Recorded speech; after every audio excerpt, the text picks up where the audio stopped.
I'd like to open up that we're 1-0 in games in which Jerry is recognized pregame with a game ball. So, I'm super. I'm a little stitious, but that was my ball. They came and got it from me.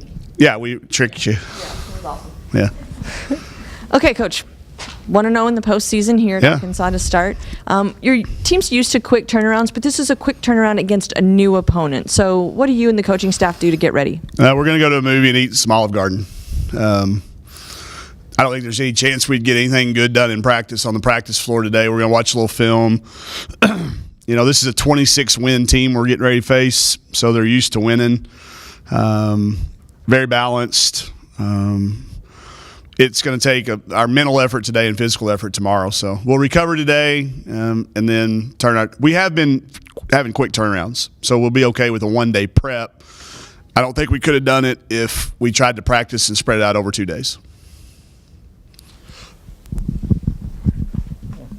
Can you just talk about what they bring? Are they somewhat similar to you? And I mean, I know they score a lot of points. They do score a lot of points. I mean, they've got a kid that's made 110 threes. They don't get fouled as much as we do, but they shoot more threes. They're very finesse. Randy does a heck of a job with putting kids in positions to be successful. Like, they don't try to do things they can't do. Their roles are very clearly identified. His culture is very established. You know what you're going to get when you play him. He's not trying to trick you either. It's come get it, and this is what you're going to get. So they're confident. They went on the road and won at Troy, which is nobody plays as number of possessions as Troy does. So our pace is going to feel like a day off compared to what they just did. So they're established. They've got, I think 4 of their starters have started every game. The other kids started all but 2. So clearly identifiable, do what they do, and they do it really well. Is there a matchup difficulty that you see there? For us. Yeah, for us. Well, and I think if there is one for us, it presents a different one for them too. I think Dungy is just always that kid that is she puts kids in a tough matchup. Their big kid's really good, and Kiara and Taylor will have their work cut out. Can't guard her one-on-one. We'll have to do some things but we've been doing that all year long, having to double the post but they don't have anybody you can't guard on the perimeter. You have to guard everybody. So it's going to take a lot of, mixing them up, man and zone. You'll see both of those two things. And I just think we're going to have to play as well as we played all year to beat these guys. Just the way Dungy's playing, I mean, do you expect them to gimmick or do anything to try and different? No, it's not really his style either to gimmick us up or to go outside of what they do. I think obviously she'll have their attention, and I think everybody's plan on paper is to not foul her, make her make shots before you foul her. And I think she's made more free throws than anybody in the country. Is that still right? So that's a hard task. I mean, you can say it, you can write it down on paper, and you can show the film all you want, but trying to do it is another thing. So I think he'll try to do what he does, but I do think there will be a lot of attention paid to her. He and his staff do a great job of getting into your tendencies. And we'll have to do we won't be able to win with plan A. We'll have to go to plan B and C sometimes. What do you do to kind of get Galden back up after the game she struggled? Let her move on. That was an outlier game.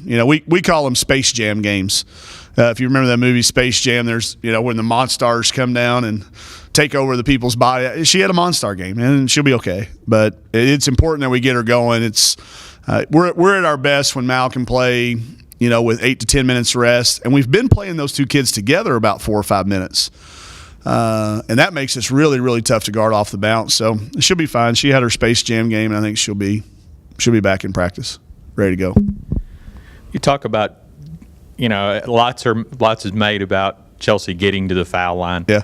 What does she do to just the knack she has to be able to get to the foul line when, like you said, everybody says, hey, just don't foul her? Yeah.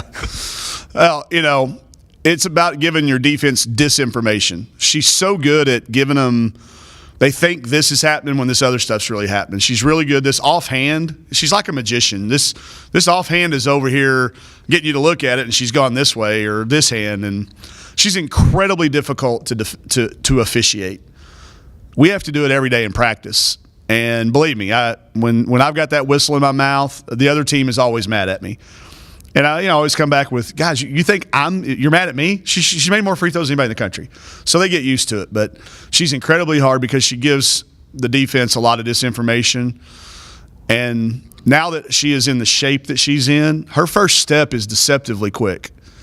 And when she shoots it like she shoots it with such a quick release and such range, as a defender, you're really at a disadvantage.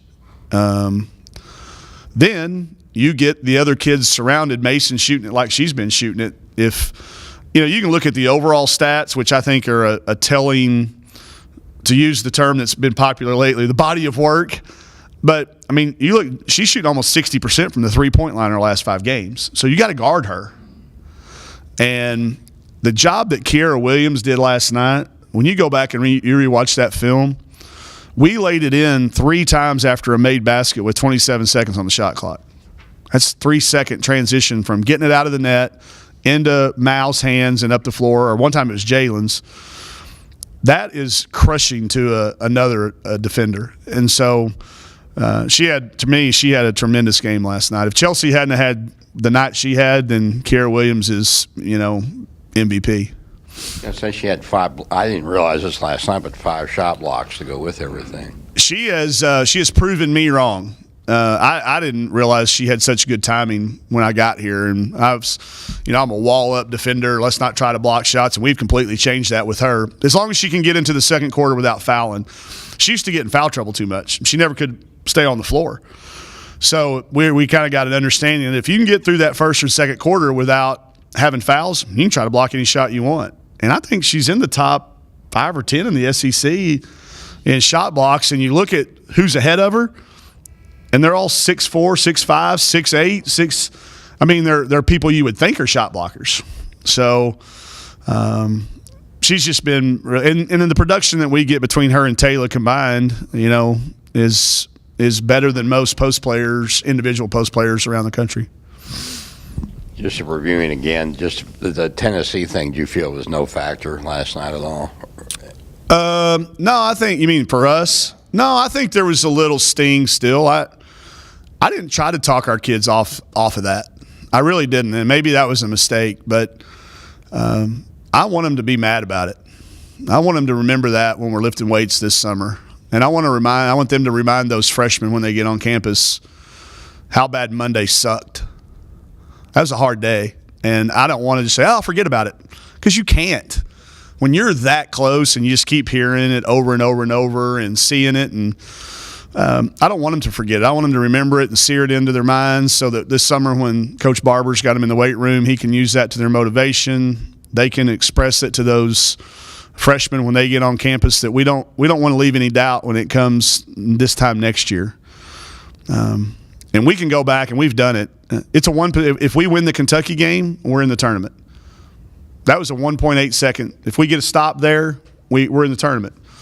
If we don't turn it over on the sideline against Auburn and lose that one, we're in the tournament. You win at Iowa State, you're in the tournament. So I want them to remember all that stuff. And I think it probably did affect us a little bit to start. I think there was – and I'm going to tell you something else. As great as our crowd was, it put a little pressure on us. It was awesome. They wanted to play, so they were trying so hard to get a spontaneous hog call. I talk about that all the time. Make our crowd erupt, not one where John Williams has to say, hey, let's stand up and call those hogs. One that the crowd just does it on their own. So they were pressed a little bit. Got a little tight, but found it just in time. Just in time to advance. And we're getting close, too. The other thing we're getting close to is the most wins in SEC history, I think 24. Is that right? It's 20. I think one team won 24 and a couple won 22. So we're getting close to, setting some program highs for total wins during the SEC season. And they pay attention to stuff like that. All right. Thank y'all.